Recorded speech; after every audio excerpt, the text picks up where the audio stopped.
Ya, bagaimana? Silaturahmi nggak cuma di hari Lebaran. Ya. Kalau perlu tiap hari penuh dengan kesadaran.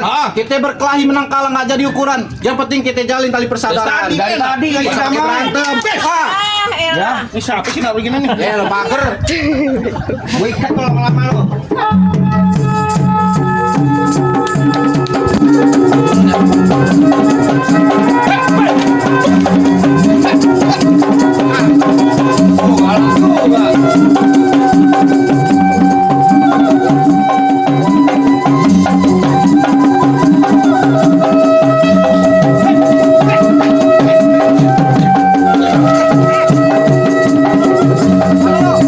Berantem lu ngobrol. Lu sama-sama ngobrolnya. Emang apa?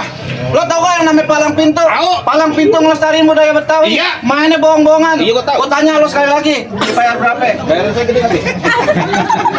Ketawa tuh juragan tuh.